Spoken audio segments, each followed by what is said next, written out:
Notre prochain orateur est bien connu pour ses enseignements très profonds et axés sur le leadership. Il est l'initiateur de la conférence des leaders et assistants forts et efficaces.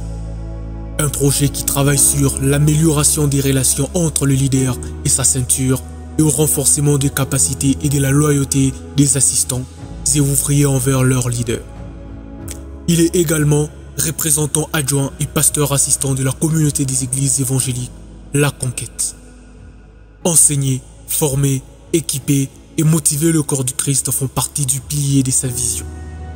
Il aura pour ce thème « Que nous dit la Bible sur Manifeste Culture ?» Veuillons accueillir le docteur David Kateba. Voilà, nous entrons dans notre deuxième phase et nous allons y aller rapidement pour avoir plus certains masterclass. Je voudrais bien qu'on ait le temps d'échanger également. Nous parlons sur les fondements et principes bibliques de la connaissance, de la connaissance et du déploiement de soi. Donc, quels sont les principes et quels sont les fondements bibliques en termes de savoir qui on est et comment manifester ce qu'on est. Hier, nous avons établi certaines bases et notamment, entre autres, nous avons dit qu'il ne faut pas compter sur les choses. Ce ne sont pas les choses qui assurent votre déploiement. C'est vous qui assurez le déploiement des choses. C'est vous qui donnez aux choses d'atteindre le maximum que Dieu a fixé ou a déposé dans ces choses-là. La Bible nous dit la création tout entière attend avec un ardent désir la manifestation ou la révélation des fils de Dieu. Le pasteur Eric a insisté là-dessus, pas des enfants. Fils, ça veut dire des gens matures. Donc il y a dans la création un maximum que Dieu a prévu, un meilleur que Dieu a prévu. Mais si votre identité de fils n'atteint pas la maturité requise, ce qu'il y a dans la création sera limité et vous n'aurez pas à bénéficier du meilleur qu'il y a dans cette création-là. C'est pour ça que la Bible nous dit, si vous êtes docile, si vous avez de la bonne volonté, vous mangerez les meilleures productions du pays. Il ne faudrait pas simplement manger parce qu'il y a des choses comestibles. Il faut atteindre le meilleur. Il ne faut pas manger parce que c'est ce que vous avez trouvé. Est-ce que c'est le meilleur prévu pour vous? Et en termes de manger, n'allons pas simplement dans la gastronomie. Il ne faut pas limiter ça à la table. Manger signifie consommer. Dans toute votre vie, vous devez atteindre, développer la possibilité de consommer tout ce qu'il y a de meilleur. Vous avez été fait pour ça, en tant que fils et filles de Dieu. Alors, nous allons aller sur notre deuxième volet de la chose que nous étions en train de traiter hier, c'est sur l'identité. Hier, nous avons donné deux grandes vérités. La première, c'est que le poids de notre identité, de notre destinée ici-bas repose sur notre identité et sur sa manifestation dans la poursuite des buts fixés par Dieu qui en est l'auteur. Dieu est l'auteur de notre identité et des buts qu'il a fixés à cette identité. Faisons l'homme selon notre image afin qu'il domine.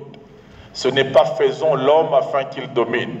L'identité selon notre image, à notre ressemblance, c'est ça qui qualifie l'homme à la domination. En sorte que lorsque vous perdez la ressemblance à Dieu, vous restez homme, mais vous êtes disqualifié à la domination. Vous allez chuter, vous allez devenir ce qu'on appelle homme animal. Et l'homme animal ne peut pas prétendre à la domination parce que le profil, l'identité dans laquelle Dieu a déposé les capacités dominatrices, c'est l'identité qui lui ressemble. Il faut être comme lui pour dominer sur la terre. Et la deuxième chose qu'on a vue, c'est l'identité constitue le dépôt. Ce que vous êtes, c'est ça, le dépôt des capacités divines que Dieu a mises à votre disposition. Vos capacités ne se trouvent pas dans vos moyens financiers. Ça, ce sont des choses que vous allez utiliser. Mais les capacités divines ont été déposées en vous, en qui vous êtes. Et ainsi que cette identité, c'est également le lien d'assistance. Ça vous lie à Dieu qui va vous assister et vous accompagner dans l'accomplissement de son plan. Ça veut dire que si vous cessez d'être celui que Dieu a prévu que vous devriez être, vous avez coupé un lien entre vous et Dieu. Vous êtes, on dirait, une déprogrammation. Et la création a reçu mandat de résister à tout homme qui ne ressemble pas à ce que Dieu a prévu. Et la vie dure de plusieurs personnes qui malheureusement veulent tout rejeter sur la sorcellerie, le diable et tout ça, la plupart ont une vie dure simplement parce qu'ils sont en incompatibilité avec le profil que Dieu a prévu d'eux. Tu n'es pas celui que Dieu a voulu que tu sois, la création va te résister. Tu es ce que Dieu a voulu que tu sois, la création t'offre le meilleur. Tu es le complément permanent de cause dans ta vie. À cause de toi, la terre produira des épines. Parce que tu ne me ressembles plus, la terre va produire des imprévus. Tu es devenu un imprévu toi-même. Je t'ai fait selon mon image et tu es devenu petit mouton fier d'un serpent. J'ai parlé, le serpent a parlé, quand tu pèses le poids, tu trouves que ce que le serpent dit vaut plus. Chacun de nous devient esclave de ceux qui l'obéissent. Et voilà, l'homme prévu par Dieu est devenu esclave d'un serpent. Il est devenu moins qu'un animal. La création a produit un imprévu parce que l'homme est devenu ce que Dieu n'a pas prévu. Donc il faut faire attention dans la foi chrétienne avant de pointer la famille, avant de pointer la sorcellerie, avant de pointer... Ces choses-là et ces gens-là, leur travail c'est celui-là. Ils font leur travail, faites le vôtre aussi. Je ne pense pas qu'il soit intelligent pour quelqu'un qui a connu un accident, n'est-ce pas, et qui a rencontré un garagiste de bonne foi, qui récupère le véhicule et qui dit « je vais remettre ce véhicule à neuf ». Bon, au lieu d'aller là où le véhicule va être mis à neuf, lui rentre pour chercher celui qui l'a cogné. Vous voyez un peu ce que nous faisons. Pourquoi vous rentrez dans le passé pour aller chercher qui vous a fait quoi? Alors qu'on vous a déjà offert une nouvelle vie. Vous voulez rentrer dans l'ancienne pour aller chercher qui vous avait détruit. On se comprend. Et lorsque vous rentrez dans ce genre de vie, sachez-le, nous avons, si je peux résumer ainsi, ça commence déjà, 2 domaines d'identification, qui sont les 2 Adams. Le premier Adam, mari de Ève, et le second Adam, mari de l'Église. Si vous n'êtes pas dans l'un, vous êtes dans l'autre. Il n'y a pas moyen d'être dans les 2 à la fois. Soit vous êtes en Christ et vous vivez la vie de Christ, soit vous êtes encore en Adam après la chute. Pas Adam d'avant la chute, Adam d'après la chute. C'est là que vous retrouvez le profil des accusateurs. En fait, c'est le profil de l'Église actuelle. Le drame, c'est qu'il y a des gens qui savent jouer sur cette attitude d'Adam qui a chuté, une attitude accusatrice héritée de l'accusateur qui l'a piqué, parce qu'on connaît l'accusateur. C'est qui? Le diable. Et une fois que vous avez obéi au diable, il va imprimer ses marques en vous. Vous allez reproduire son identité. Le diable est accusateur. Lorsque Adam pêche, lorsque Ève pêche, les questions sont posées. Adam, tu as mangé? C'est la femme que tu as mise à mon côté. Il accuse. Et il n'accuse pas que la femme, il accuse Dieu qui a mis la femme à côté. Ça veut dire, dans la participation criminelle, je ne suis pas seul. La chaîne commence à partir de Dieu et puis c'est arrivé à moi. Pour preuve, avant que tu ne me donnes cette femme, est-ce que j'ai mangé? La première fois que je mange, retrace bien l'histoire, c'est depuis que toi, tu m'as donné cette femme. N'est-ce pas? Madame Ève, as-tu mangé le serpent? La question, ce n'est pas qui t'a donné. La question, c'est est-ce que tu assumes l'acte que j'ai interdit? Alors j'ai rencontré une femme qui m'a dit, non, vous savez, pasteur, les choses que Dieu a parlé avec la femme pendant que l'homme dormait, personne ne connaît. Hein. Je dis, ce qui est dramatique, c'est que même les femmes ne connaissent pas. Vous connaissez?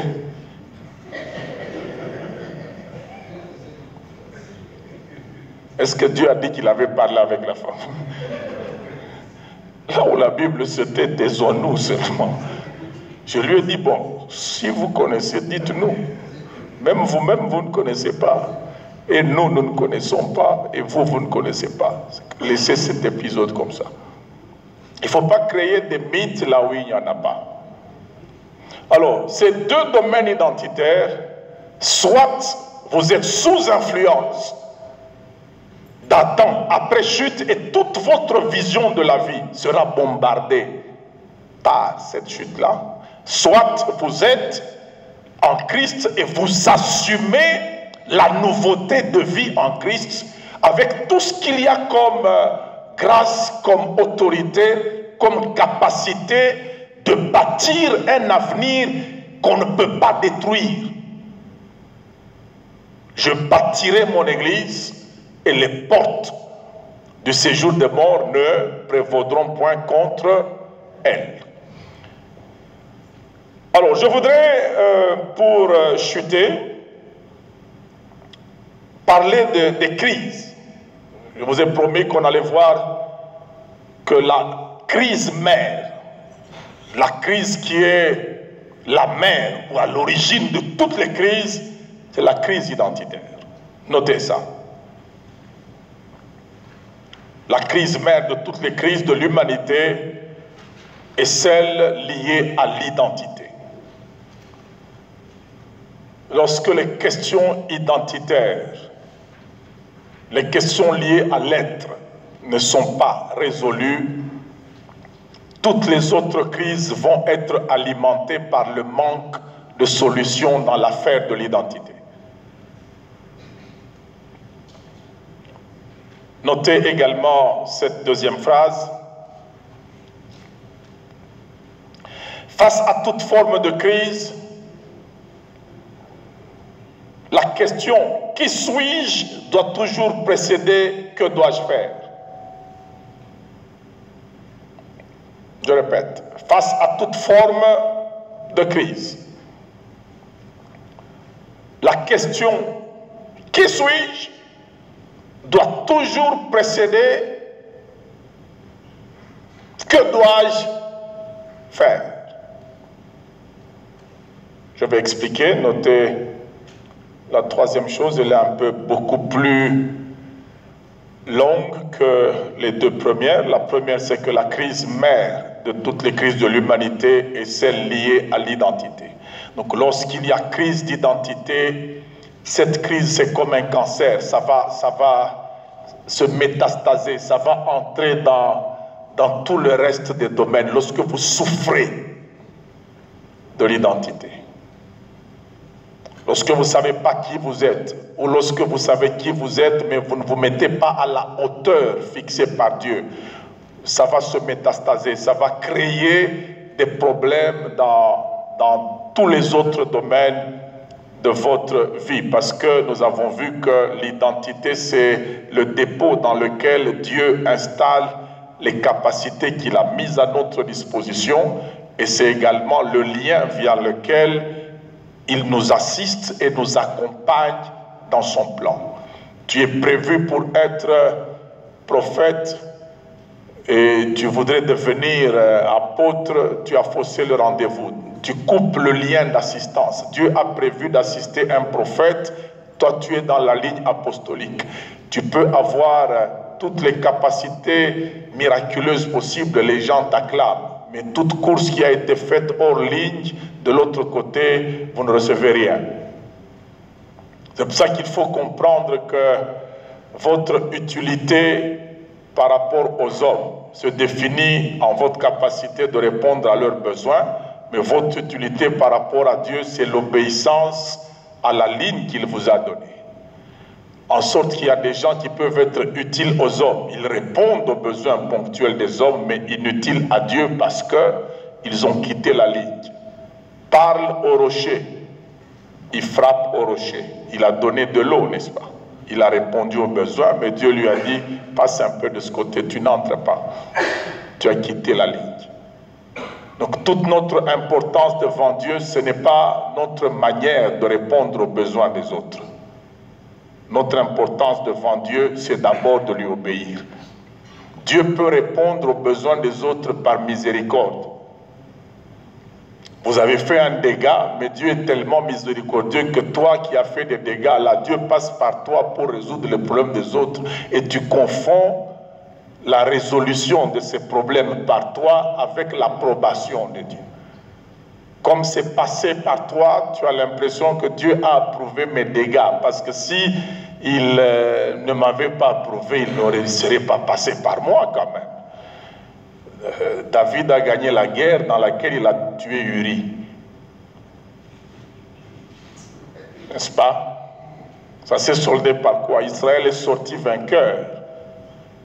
Israël a connu des pertes et quand on fait le rapport à David, Joab dit à l'homme qui fait le rapport, lorsqu'il te demande pourquoi autant de gens sont morts, dis-lui seulement Uri aussi est mort.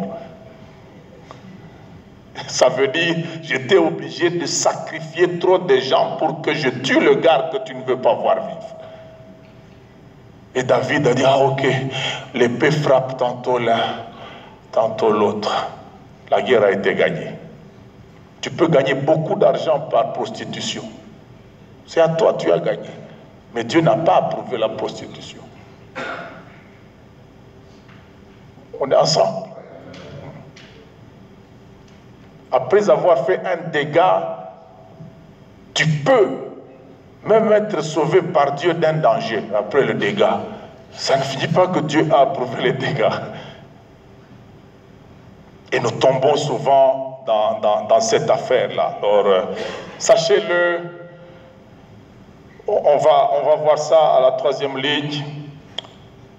Écrivez cela, une communauté de vie qui n'excelle pas dans la mise en évidence et l'exploitation, une communauté de vie qui n'excelle pas dans la mise en évidence et l'exploitation des unicités qui la composent. Je répète pour la 3e fois, une communauté de vie, ça veut dire une vie communautaire, église, famille, qui n'excelle pas, nation, qui n'excelle pas dans la mise en évidence et l'exploitation des unicités, des authenticités, des particularités qui la composent, se condamne au sous-développement et à disparaître sous le poids des communautés concurrentes et adverses qui y ont excellé. Une communauté de vie qui n'excelle pas dans la mise en évidence, mettre en exergue, évaluer, surévaluer, présenter. Pas surévaluer, présenter, c'est mieux. Et l'exploitation, donc la communauté qui n'excelle pas dans l'exploitation des unicités. Nous sommes une communauté, n'est-ce pas? Tous nous sommes frères, mais chacun est chacun. Ce que nous avons en commun nous unit, ça nous cimente. Mais ce que chacun de nous a de particulier, c'est ça le levier de la progression de toute la communauté. On se comprend? Si nous ne sommes là que pour faire ce que chacun sait faire, nous sommes limités par le premier à avoir fait ce que nous faisons tous. Je fais une pharmacie, tu fais une pharmacie, elle fait une pharmacie, nous faisons une pharmacie, vous faites une pharmacie, ils font une pharmacie, elles font une pharmacie. Nous sommes limités par j'ai fait une pharmacie. Ça veut dire si les unicités, les particularités dans une communauté ne sont pas exploitées, la communauté se condamne à ne pas progresser. Et on le dit, elle va subir, elle va être frappée, elle va disparaître sous les poids des autres communautés qui ont travaillé à mettre en évidence leurs unicités et à les exploiter. Il y a une théorie en thermodynamique, n'est-ce pas? Pour ceux qui ont fait ça, c'est que lorsque dans un système, dans deux systèmes qui sont à côté, que dans le système qui est à côté de vous, il y a des développements supérieurs, il y a une dynamique supérieure à celle de votre système va disparaître. Ça veut dire ce qui se passe dans le monde commence à atteindre une certaine intensité et que l'Église continue à rester dans des vieux codes de communication, l'Église risque de disparaître. Et lorsque vous analysez bien les choses, vous allez vous rendre compte qu'aujourd'hui, l'Église est devenue un piège pour l'Église. La naissance de l'Église, c'est la mort d'autres églises. Toute observation faite en communauté urbaine, les premiers cultes commencent rarement avec plus de 25% des nouveaux. Toute observation faite. Donc, à chaque premier culte qui est lancé, c'est souvent les anciens d'une ancienne église qui deviennent des nouveaux d'une nouvelle église. Qu'est-ce qui se passe tout autour de nous? Où se trouve le païen aujourd'hui? Comment aller le prendre? Le pasteur en a parlé hier, le pasteur Eric, c'est vraiment important. Nous devons étudier. Où est le païen aujourd'hui? Il n'attend pas une grosse voiture, un gros trac avec système de radio-télévision et tout ça. Quand vous mettez ça au stade Lupopo ou bien au stade Mazembe, tout le monde afflue. Aujourd'hui, tu peux faire ça et chacun est sur son téléphone. Avant, personne n'avait de téléphone. Quand ça commence à cogner de l'autre côté, tout le monde va vers là où il y a de la musique. Il faut changer les codes. C'est en Afrique du Sud, pour que le pasteur Rema Kolei parvienne à rendre l'église cosmopolite, parce que les Noirs avaient tendance à ne pas aller à l'église. Il y avait apartheid et tout ça. Il a dû payer un très grand prix, inviter un musicien noir mondain à l'église. Quand les Noirs ont vu leurs frères aller à l'église, ils sont venus et il a profité de ça pour frapper. L'évangile est passé. C'est un risque qu'il a pris devant Dieu. Son Dieu le lui a dit. Je n'ai pas dit que la musique mondaine, hein? Ok? Aujourd'hui, réfléchissons un peu. Le païen, où est-ce qu'il est au moment où nous parlons? Qu'est-ce qu'il fait? Comment l'atteindre? Nous sommes Philadelphie, nous sommes au quartier Lido. C'est parmi les quartiers chics, les quartiers huppés, si je peux dire, parce que c'est voisin du Golfe, c'est voisin du quartier Baudoin, ce sont les meilleurs quartiers de l'époque. Bon, le païen qui est dans notre environnement, à quoi il pense, comment on va l'atteindre? On ira avec 4 lois spirituelles. On ira avec le cœur de l'homme. On peut bien y aller avec le cœur de l'homme, mais comment on va aller avec le cœur de l'homme? Si vous avez des idées du genre, vous savez, l'école belge, les enfants sont tatoués et tout ça, il y a des gens que vous ne gagnerez jamais. Parce que ton fils qui va à l'école belge, ta fille qui étudie à l'école belge peut te permettre d'entrer chez Vanden Bogart. Le jour de l'anniversaire, tu peux aller laisser Juliette chez Jean-Louis Vanden Bogart. Et quand tu entres, tu vas voir M. Vanden Bogart avec sa femme. Parce que tu es venu déposer ta fille Juliette. Le contact peut s'établir là. Mais si vous êtes encore dans les rêves du genre, quand tu rêves d'un blanc, tu as rêvé d'un fantôme. Bon, quand tu as grandi avec les blancs, donc tu vas rêver avec les fantômes. Donc il faut vraiment qu'on réfléchisse à ça. C'est que ce qui se passe tout autour de nous prend tellement de l'intensité que nous devons créer des cellules de réflexion. Comment faire passer le message de l'évangile à l'homme actuel qui a accès en très peu de temps à une sorte de surinformation. Il y a ce qu'on appelle le stress de la surinformation. Comment toucher ces gens-là? Si l'Église ne réfléchit pas à cela et reste dans les anciens codes, ça devient dangereux. On est ensemble? Alors, je rentre au premier niveau avant d'aller vers la clôture. La crise mère de toutes les crises est celle liée à l'identité. Vous allez voir que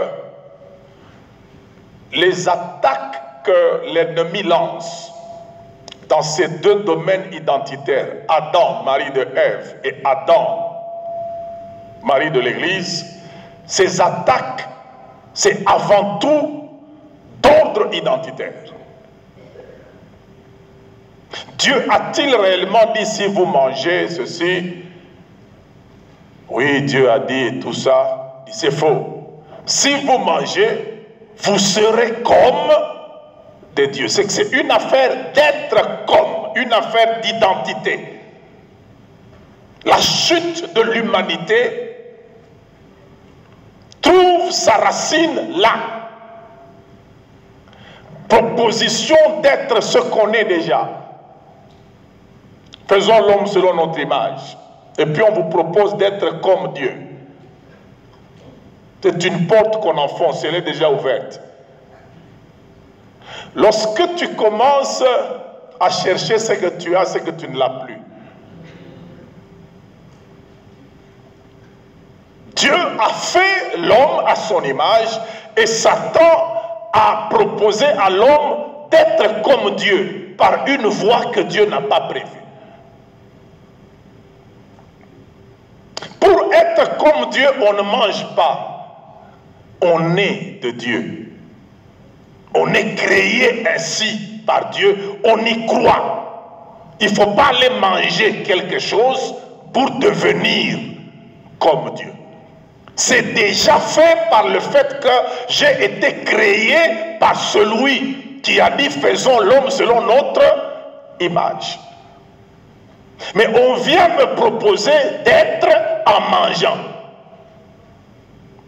ce que Dieu a interdit. Je cesse d'être ce que j'étais et je ne veux même pas devenir ce qu'on va me proposer. C'est en fait le schéma dans lequel lui-même Satan est tombé qu'il a entraîné l'homme, parce que son problème c'est il est Lucifer, ange de lumière, mais il veut devenir Dieu. Vous voyez que c'est encore un problème d'identité.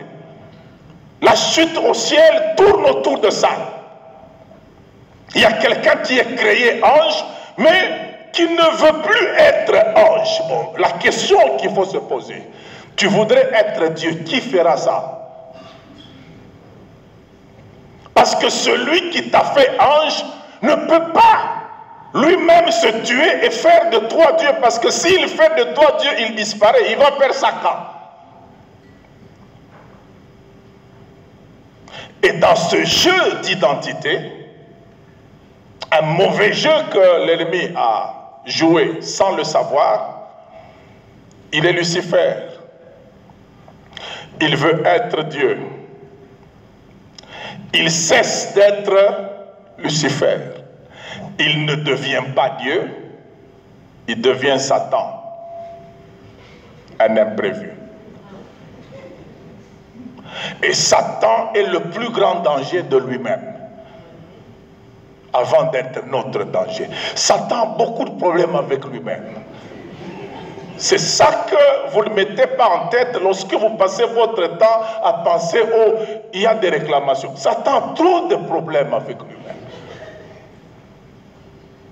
C'est pour ça que la Bible dit, il est descendu vers vous, animé d'une grande colère, sachant qu'il a peu de temps. Regardez ce que signifie avoir peu de temps et ne pas disposer des moyens d'atteindre ses objectifs.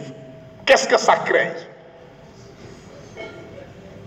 Bonne image, vous êtes en 4e littéraire, examen de latin, il reste 5 minutes, vous ne connaissez pas la déclinaison. Et le surveillant dit, dans 5 minutes, je ramasse les copies. Qu'est-ce qui se passe en vous?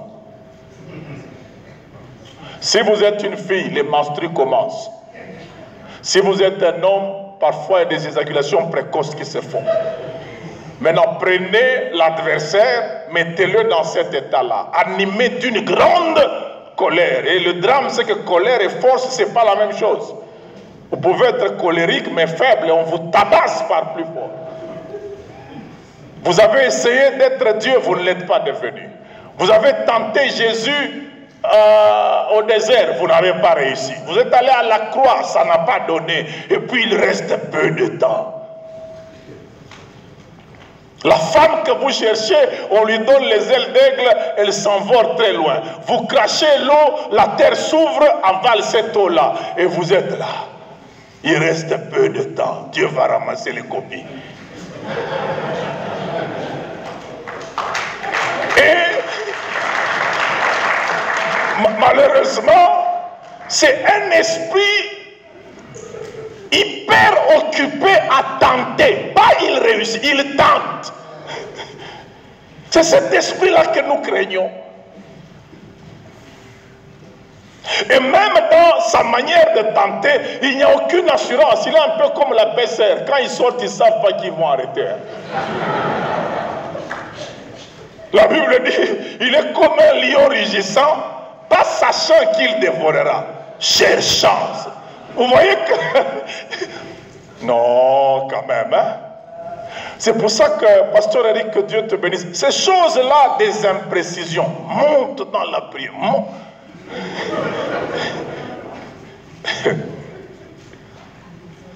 Il faut faire attention avec les imprécisions. Parfois, c'est simplement psychologique pour que les gens se sentent bien dans la prière. Vous pouvez taper les mains ou ne pas les taper. L'ambiance, ça se crée. Ce n'est pas le Saint-Esprit. L'ambiance, c'est nous les humains qui créons. Il ne faut pas penser que l'autre église là a beaucoup d'onction. Non, il y a seulement beaucoup d'ambianceurs dedans, c'est tout. Ils ont su créer leur ambiance, créer la vôtre. Vous avez l'impression que ils ont créé ça. Si vous faites ça, vous aurez ça, c'est tout. Mais la foi, c'est toute autre chose que cette ambiance-là. Mes frères, l'ennemi a tellement de problèmes. Occupons-nous un peu de ce que Dieu fait avec nous. Là, il faut simplement exercer l'autorité dès qu'occasion se présente. Amen. Alors, il a échoué, il n'est pas devenu ce qu'il cherchait, il a cessé d'être ce qu'il était, il devient un monstre, un danger pour lui-même. Est-ce que vous savez que l'affaire du péché, il n'y a que l'agneau de Dieu qui peut ôter ça? Maintenant, le péché de Satan, qui va enlever ça? Il a des problèmes avec l'agneau. Le péché est gênant pour le pécheur. Donc Satan a beaucoup de problèmes comme ça.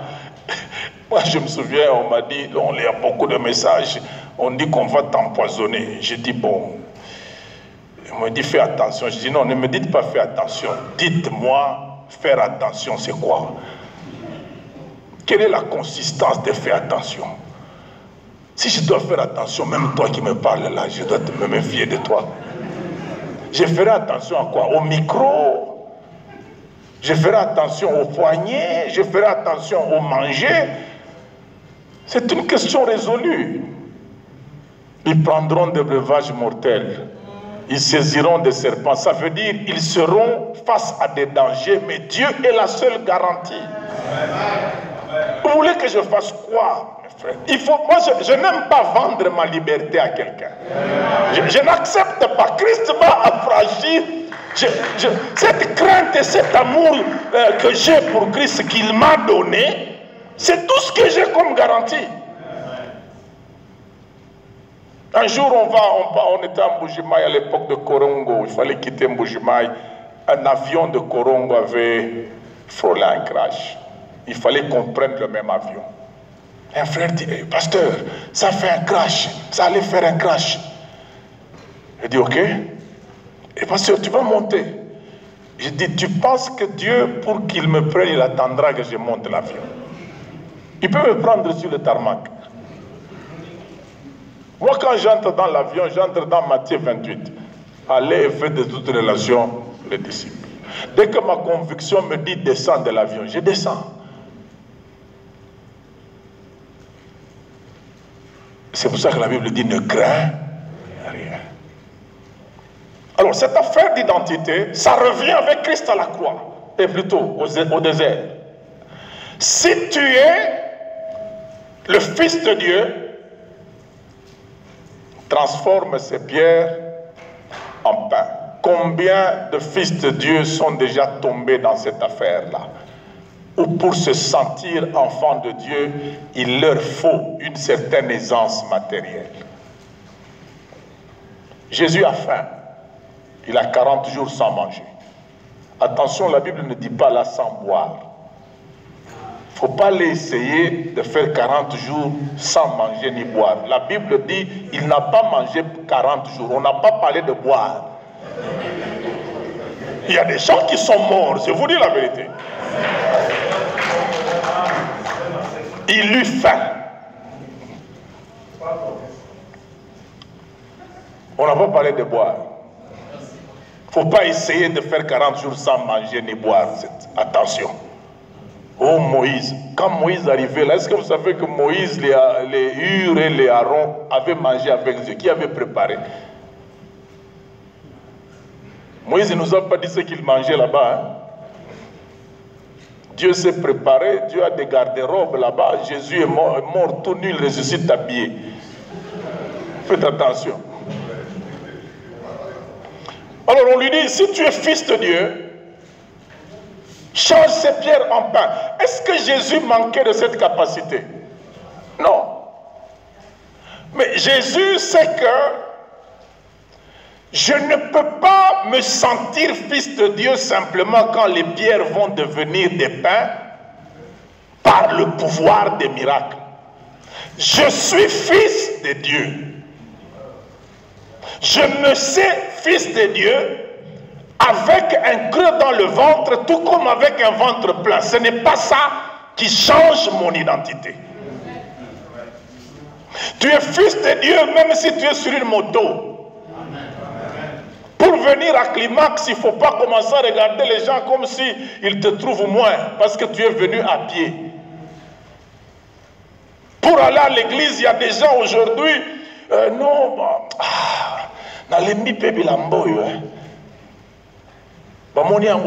est-ce que nous t'avons dit qu'on a vu ça? Tu prends nos yeux, tu les utilises. Nous ne savons même pas. Ça, ce sont des viols, non? Oui, Petro.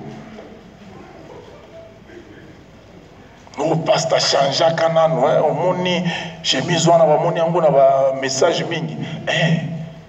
Jésus avait combien de robes? 3 ans. Il avait une robe sans couture. Sachez-vous, fils de Dieu, ayant tout comme manquant. Ce n'est pas le fait d'avoir ou de manquer qui dérange votre identité.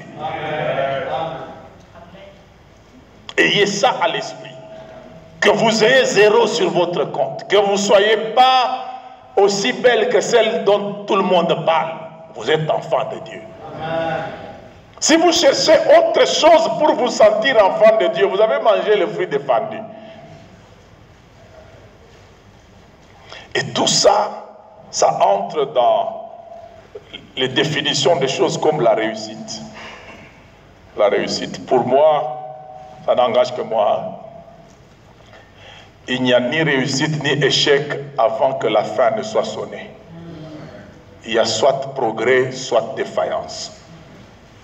Avant que la fin ne sonne, il y a échec pour celui qui a abdiqué, qui a dit j'abandonne. C'est celui-là qui a échoué.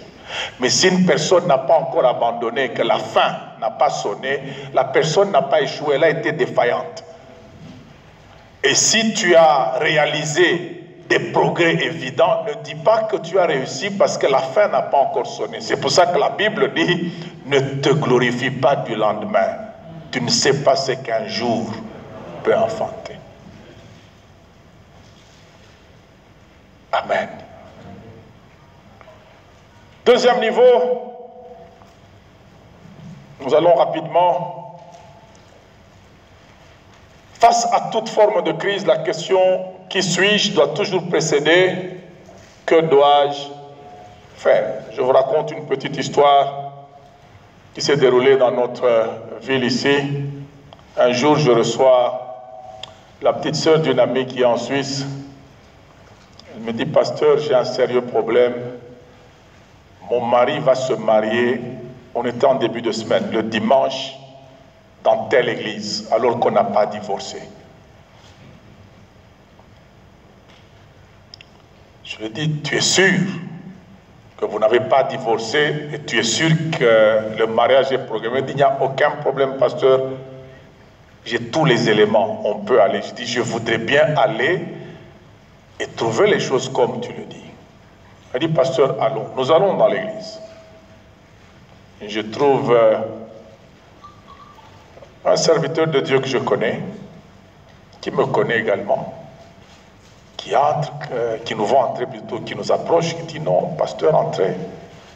Qu'est-ce que je peux faire pour toi? Je dis bon, je suis venu avec ma petite sœur ici. Elle a un problème. Vous connaissez tel et tel? Elle dit oui, oui, oui, ils doivent se marier dimanche. Je lui ai dit bon, ma petite sœur ici, c'est la femme de celui qui va se marier dimanche à votre sœur. Ils n'ont pas divorcé. L'homme me regarde, dit aïe, aïe, aïe, aïe, pasteur, c'est déjà programmé. Hein? Qu'est-ce que nous allons faire? Je lui ai dit, pasteur, ne demande pas qu'est-ce que nous allons faire. Demandons-nous qui nous sommes. Ça va nous dire ce que nous allons faire. Parce que si tu nous demandes qu'est-ce que nous allons faire, nous risquons de faire n'importe quoi ici. Est-ce qu'on peut d'abord savoir qui nous sommes? Nous sommes l'Église, non? Maintenant, à partir de nous sommes l'Église, ça devient clair. Qu'est-ce que nous allons faire? Tu sais ce que nous allons faire.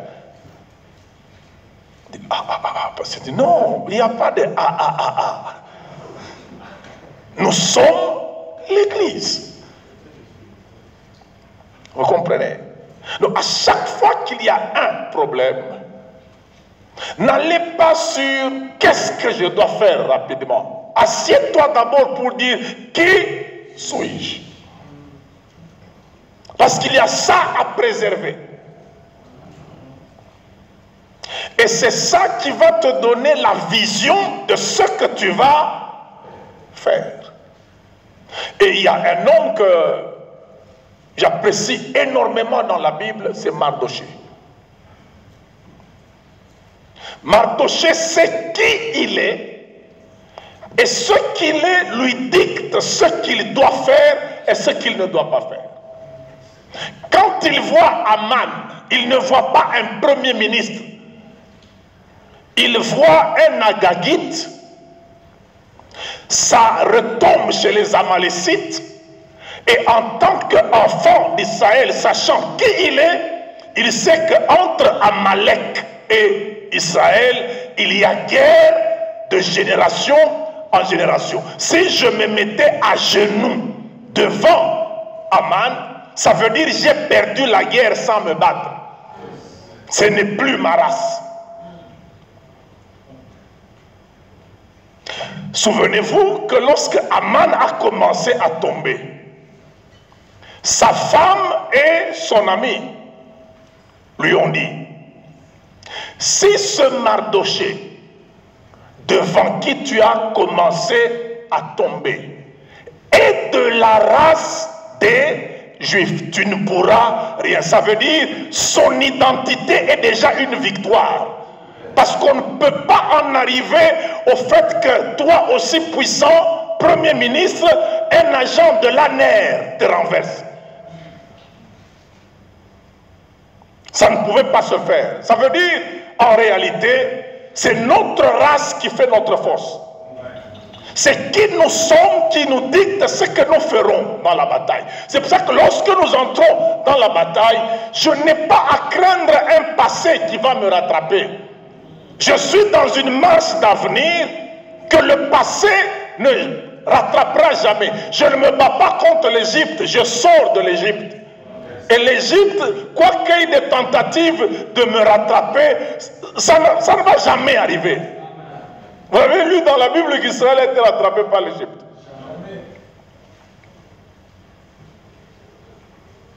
Lorsque l'Égypte a commencé à poursuivre, qu'est-ce qui s'est passé? L'ange qui était devant est allé derrière. Et il y a eu une séparation nette. La Bible dit, toute la nuit, les deux camps ne se rapprochèrent pas. Et Dieu a rendu difficile la marche aux Égyptiens et il a enlevé les roues de leurs chars. Ça veut dire, j'ai affaire à un Dieu qui m'introduit dans une nouveauté de vie par le fait que je suis né de lui. J'ai son identité et il s'occupe d'être liquidateur de mon passé. Je peux voir mon passé atteindre les membres de ma famille, mais je sais que moi, et la victoire que j'aurai, c'est la marche. Il y a 3 réactions lorsque l'Égypte avance. Le peuple crie à Moïse. Il dit, mais tu ne vois pas que, pourquoi nous sommes sortis? Moïse, en bon leader, regarde le peuple, il le rassure. Et dit, les Égyptiens que vous voyez, vous ne les verrez plus. Par quel mécanisme? la foi doit t'amener à comprendre que c'est ça le meilleur moyen. Mais maintenant, écoutez ce que Dieu dit. Il dit à Moïse, qu'est-ce que j'entends comme bruit là-bas? Il n'a pas dit, demande au peuple de se taire. Qu'est-ce qu'il a dit? Dis au peuple qu'il marche. Ça veut dire, hein, occupez-vous de votre progrès. Ne vous occupez pas de qui veut vous empêcher de progresser.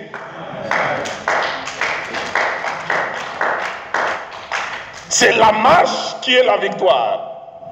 C'est la nouvelle naissance qui est la victoire. C'est que nous sommes devenus. Tout ce qui est né de Dieu triomphe du monde. C'est que le fait de naître de Dieu, d'avoir une nouvelle identité, c'est une victoire sur le monde. Et maintenant, cette victoire se manifeste par notre foi.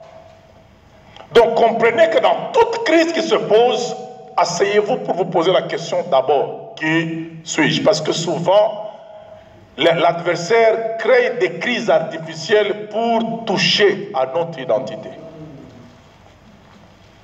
Un enfant de Dieu, vraiment, regarde comment tu manges. Vraiment, un enfant de Dieu mange comme ça. Il dit, oui, oui, un enfant de Dieu peut manger comme ça. Et quand Dieu le regarde dans ces conditions difficiles-là, il l'appelle vaillant héros. Un monsieur qui fabrique du pain au pressoir. Ça devait être au moulin. La Bible dit, il a trouvé Gédéon qui battait du froment au pressoir. Le pressoir, c'est pour le vin. Ça veut dire Gédéon avait ce genre de vie où il fallait s'adapter pour passer une journée. Vous voyez ce genre de vie où la seule pièce que vous avez, c'est ça la chambre à coucher, c'est ça le salon, c'est ça la cuisine, c'est ça la véranda. L'important, c'est que vous puissiez vous adapter d'abord. Et toute la force que Dieu a vue dans ce jeune homme-là, c'est le fait qu'il est exceptionnel. Madian prenait toute récolte avec Amalek, n'est-ce pas? Mais il avait du pain. Il dit ça, c'est un résistant. Donc c'est quelqu'un qui sait que dans mon identité d'enfant d'Israël, le pain ne peut pas manquer, c'est la moindre des choses quand même. Je dois me débrouiller pour me l'offrir. S'il faut changer la destination d'un pressoir et transformer ça en un moulin, je vais le faire. C'est là que Dieu l'appelle vaillant héros, parce qu'il est transformateur des choses, il peut transformer les vies des gens. C'est ton génie sur lequel Dieu va s'appuyer. Ta capacité à résister à une crise, ça tient au fait que tu sais qui tu es. Il sait que je suis enfant d'Israël, même si nous sommes punis par Dieu, mais au moins le pain, je dois fabriquer. Amen. Alors ça c'est important, je voudrais maintenant terminer sur le troisième niveau, une communauté de vie qui n'excelle pas dans la mise en évidence et l'exploitation de ses unicités, ses particularités, ses pièces uniques qui composent cette communauté-là. Si ces pièces ne sont pas remarquées, j'ai beaucoup aimé ces 3D-là.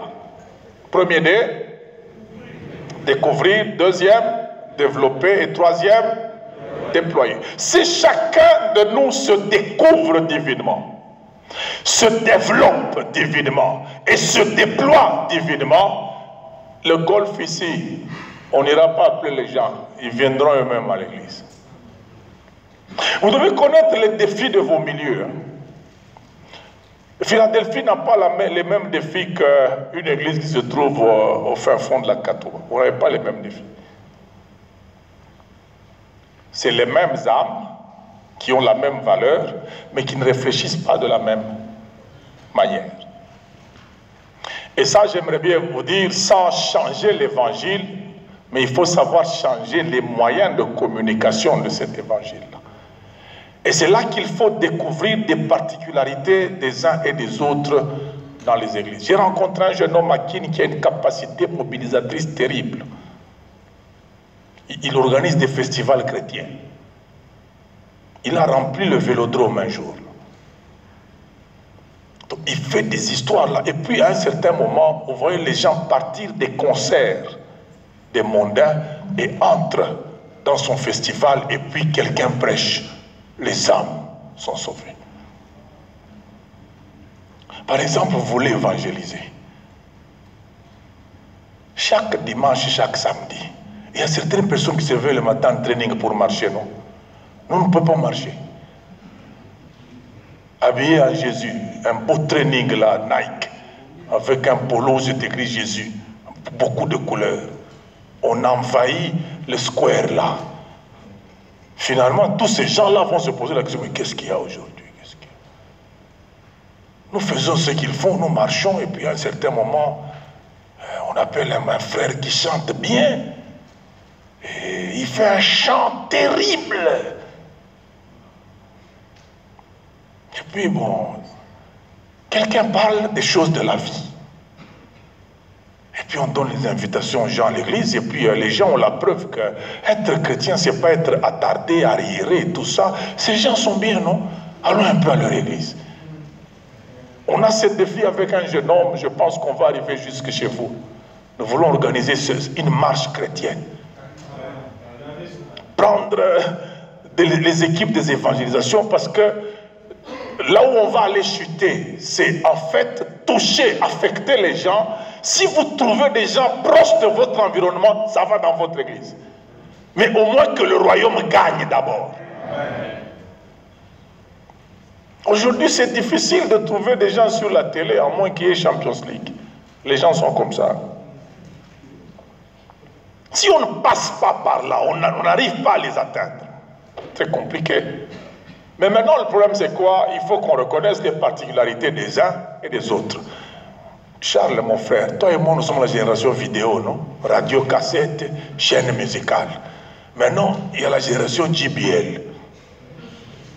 Oui, nos enfants aujourd'hui sont plus outillés que nous. Ça veut dire, si vous voulez aujourd'hui que l'équipe d'évangélisation puisse vous donner de son meilleur, il faut appeler ces gens-là les smart. Les gens là qui... la génération smart, Android là. Vous devez les appeler pour qu'ils vous expliquent exactement comment ça fonctionne. Toi et moi, nous avions 4-5 baffles dans la maison pour que ça cogne. Mais eux vont t'amener une petite histoire là, ils mettent là, ça cogne plus que tes vieux baffles. Et puis il peut te dire, si tu prends telle application, tu ajoutes avec ça, voilà ce qu'on aura comme résultat, nous pouvons atteindre tel nombre de personnes, ça va augmenter ici. Si nous n'avons pas des gens dans l'église là, nous pensons que tout se passe simplement, oh, il faut mourir au front dans l'intercession. Mettez les gens dans l'intercession, reconnaissez la particularité de ces gens-là qui vous amènent ces plateformes. Sinon, nous risquons de vieillir dans l'église et puis vous voyez que l'église ne se remplit que des gens qui ont déjà été à l'église. Mais je vous dis la vérité. Parfois, on arrive dans des assemblées où tu dis, mais j'ai déjà été ici, messieurs. Donc les gens que tu as vus là-bas, tu les trouves ici. On vous appelle encore la semaine prochaine dans une autre conférence. Les mêmes que tu as vus là, tu les retrouves ici. Et chacun dit sa conférence a réussi. Ça ne va pas. Nous devons nous asseoir pour dénicher les gens qui ont cette particularité de communiquer actuellement via les nouveaux réseaux. Mais frère, ça va vite, hein? Le monde a déjà adhéré au virtuel à telle enseigne que nous ne savons plus nous en passer. Hein? Il faut jeûner pour s'en passer. Je vous dis la vérité. Il y a une application qui t'offre 200 000 chaînes de télévision sur Internet.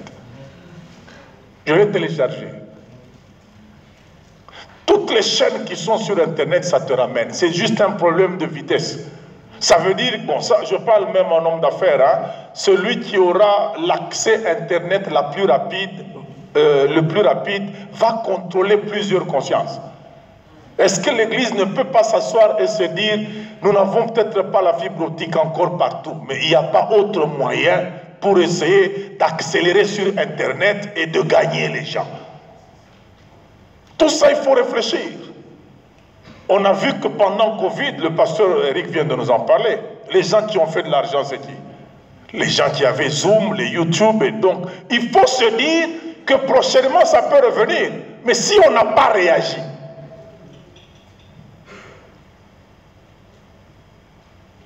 nous devons changer la manière de présenter certaines choses. Il y a une église aux États-Unis dont m'a parlé le bishop Chalo. Il dit leur podium a coûté en dizaines de millions. Imaginez-vous un peu. Le podium a coûté en dizaines de millions. Ils sont à Hollywood. Il leur pose la question, mais pourquoi tout ça? Il dit, mon cher, ici, si on ne voit aucune évolution technologique dans ce que tu fais, tu es dépassé, personne ne viendra. Qu'est-ce qu'ils font dans cette église? Il semble que quand vous entrez, vous ne voyez rien, vous ne voyez que vous-même sur les chaises. Le pasteur, les anciens, l'équipe de louanges et tout ça, ils sont sur le podium en bas. Quand on va actionner les machines, une musique va jouer, toute l'équipe qui va conduire le culte va monter sur la scène avec le podium. Et quand le culte se termine, tout le monde aime bien regarder la scène. Au moment où ils descendent pour disparaître, le culte est terminé. Ils vous disent, depuis qu'on a investi dans ça, il y a des gens qui sont venus, des curieux sont venus. Et l'âme n'a pas pour prix $1 million, c'est le sang de Jésus, ça n'a pas de prix. S'il faut investir 1 milliard pour qu'une âme se convertisse, mettez 1 milliard. C'est pour ça qu'une ferme pouvait être détruite pour qu'un possédé soit sauvé. C'était 3000 porcs à peu près. Hein? Mon frère, c'est combien un bon porc? La bonne race, là. 200 à peu près. La bonne race, là. Bon, maintenant, fois 3000, ça fait combien? Donc $600 000 pour qu'un possédé soit libéré. Jésus jette ça dans l'eau.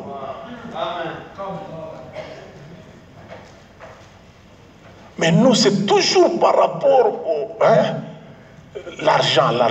L'âme d'une personne, ça n'a pas de prix. Alors l'Église doit savoir dénicher ses particularités, ses exceptions, ses unicités. Qui est capable de... Qui le fait en sorte que s'il n'est pas là, on sent qu'il n'est pas là. Il faut le connaître. Et lorsque vous avez découvert votre unicité, accélérez, célébrez ça et soyez fiers de ça. Moi, je le dis toujours, ma force, c'est que je suis moi. On n'est pas deux. Dieu n'a que moi. Il a plus que moi, il a moins que moi, mais en moi, il n'a que moi. Quand je ne serai pas là, il y aura plus. Avant moi, il y avait moins. Mais pour le moment, il y a moi. Ma force, ce n'est pas ce que j'ai, c'est ce que je suis.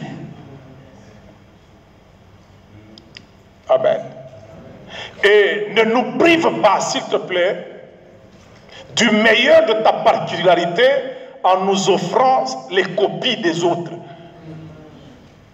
Pourquoi tu veux faire chômer ton unicité en venant nous amener ce que les autres ont déjà fait? Pirater, c'est rater. Tu as raté de faire ce qui est unique à toi. Tu trouves le chemin facile de faire ce qui a déjà été fait. Le pirate rate. Pourquoi on ne respecte pas les Chinois? Sommes-nous fiers de nous habiller en Ujintao? Mais quand c'est Versace, on prend, n'est-ce pas? Pourquoi? Versace là est unique. Wang Yu a copié Versace. On ne respecte pas tout ce qui est copié. Offre-nous ta particularité. Offre-nous ton unicité et sois fier d'être cette pièce unique que Dieu a. Je vais m'arrêter par là. David n'est pas dans l'armée. Mais la force de David, c'est qu'il croit en qui il est. Il est amené sur le champ de bataille un mécanisme humain allait amener à manger à ses frères, n'est-ce pas? Il n'a pas de tenue convenable, il n'est pas rangé dans l'armée, il n'a pas ce qu'on appelle chez nous numéro mécano, il n'a pas. Mais quand il arrive, il trouve que les affaires qui se passent ici touchent à notre identité. Comment est-ce que cet homme peut nous réduire? J'ai la solution, je vais réagir. Lorsque tu n'as pas apparemment ce que tout le monde a, est-ce que tu continues à te sentir toi? Es-tu prêt à te déployer avec vêtements de berger devant les gens qui ont les tenues militaires? Souvent, lorsque notre apparence est en deçà de ce que notre société présente, nous reculons. Erreur. Vous pouvez priver votre société de son progrès en vous cachant, parce que votre apparence est en deçà de ce que la société vous exige. Vous n'êtes pas ce qui apparaît, vous êtes ce qui est dedans. Déployez-vous. Le pasteur Eric nous a parlé du sel de la terre. Qu'est-ce que le sel fait? Relever le goût. Qu'est-ce que le sel fait? Il conserve. Troisième chose, donne la soif. Prenez ces trois choses, donner soif, conserver, relever le goût. Vous les retrouvez dans David, là où le peuple était. Posez-vous un peu la question en tant que militaire face au défi de Goliath. 40 jours, la situation est restée la même. Est-ce que le soldat hébreu avait envie d'être soldat? Il y a des gens qui se posaient la question, pourquoi je suis entré dans l'armée? Parce qu'on demande un homme, il ne faut pas que ça tombe sur moi. N'est-ce pas? Quand Saül arrive et qu'on a dit on cherche un homme, dès que Saül te regarde, vite tu vas faire... Vous vous souvenez des histoires de conjugaison quand on était en classe, on pose la question, verbe finir, subjonctif plus qu'imparfait, le prof te regarde, tu regardes.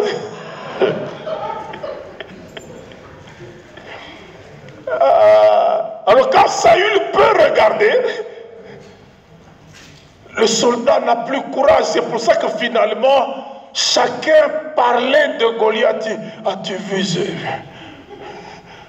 Le roi a dit. Bon, ce que le roi a dit, pourquoi tu ne peux pas prendre ce que le roi a dit et te l'appliquer? Pour toi, tu commences à chercher. Le roi a dit, le roi a dit. Vous voyez un peu ça? C'est ça le drame. C'est de croire que l'autre peut, alors que c'est toi qu'on attend. Lorsque David se met en action, la Bible dit, il a lancé la pierre, Goliath est tombé à terre. Et puis la manière de tomber de Goliath est terrible. Hein? Lorsqu'on te donne un coup ici, tu tombes comment? Comme ça. Mais là, la Bible dit, il tomba sur son front. Et quelqu'un l'a poussé. Il y a des choses que Dieu attend que tu fasses pour que lui fasse le reste. Quand Goliath tombe, silence, n'est-ce pas? Même David lui-même n'y croit pas encore. Goliath, il faut le tuer 2 fois pour être rassuré. Il s'avance. Selon la promesse qu'il a faite, je te couperai la tête. Il avait refusé de prendre l'épée de Goliath et de Saül, n'est-ce pas? Mais il a dit qu'il va couper la tête. Ne t'inquiète pas. Ce que tu n'as pas en main est dans le système. Même l'argent ici que vous voyez, c'est un peu comme les codes de télévision. Canal Plus passe ici, il faut juste avoir un décodeur, n'est-ce pas? En matière d'argent aussi, si tu as le décodeur, tu vas capter. C'est un problème de décodeur. Alors David arrive, il tire l'épée de Goliath. La Bible dit, quand il tranche la tête de Goliath, tout Israël pousse des cris. Ça veut dire, il y a 40 jours, les gens silencieux, les gens qui n'avaient plus envie d'être soldats, ils voient un berger qui n'est pas dans les rangs, un seul qui est venu, qui leur redonne le goût. La Bible dit, ils se lèvent et chacun était derrière les Philistins. Imaginez-vous, il y a 40 jours, ces gens se disaient, c'est fini pour nous, mais David a relevé leur identité et la joie d'être eux. Ils ont poursuivi les Philistins jusqu'à Gath. Et ils ont pillé Gath, la ville d'origine de Goliath. Vous voyez ce que peut faire un seul homme pour le peuple. C'est la quatrième chose que j'ajoute au sel. C'est une minorité qui entraîne la majorité. On met toujours le sel en grammes pour des aliments en kilogrammes. Si vous faites l'inverse, vous détruisez tout. C'est qu'on n'a pas besoin de beaucoup de gens pour faire avancer la société. On a besoin d'un homme unique qui connaît sa particularité et qui se met à se déployer. Il prendra la société et il va la faire progresser. Qui les a amenés à Gath? David. Ils sont rentrés avec du butin de Gath. Imaginez-vous un peu qu'un soldat rentre chez lui à la maison ce jour-là en disant la guerre est finie. Et le butin dit, on a amené ça de Gath. Il dit, vous étiez à Gath. Mais la femme va te respecter à un niveau terrible. Et qui aura fait ça? Un jeune homme qui a compris qu'il est unique. Dès que tu comprends que tu es unique, la société peut avancer avec toi. Que Dieu vous bénisse.